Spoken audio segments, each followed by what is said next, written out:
रविवारी आनंदा तापेकर यांच्या शेतातील घराच्या गोठ्यात बिबट्या सदृश प्राण्याने केलेल्या हल्ल्यात 3 शेळ्या जागीच ठार झाल्यात। या घटनेमुळे पशुपालक शेतकऱ्यांमध्ये चिंतेचं सावट आहे।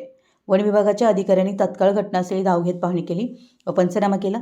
सोनळी येथील आनंद तापेकर यांच्या शेतात घर असून लगतच गोठा आहे।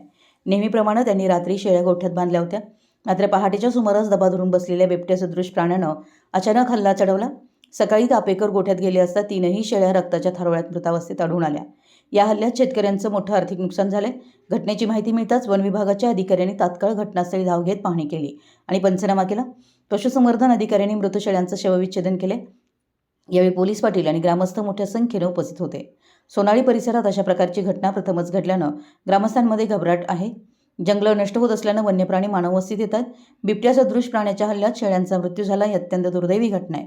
वन विभागानं केवळ पंचनामा न करता पीडित शेतकऱ्याला तातडीनं आणि जास्तीत जास्त नुकसान भरपाई मिळवून द्यावी अशी मागणी ग्रामस्थ यांनी केली आहे। मराठी एस न्यूजसाठी मुरगुडहून सर्जेराव भाट।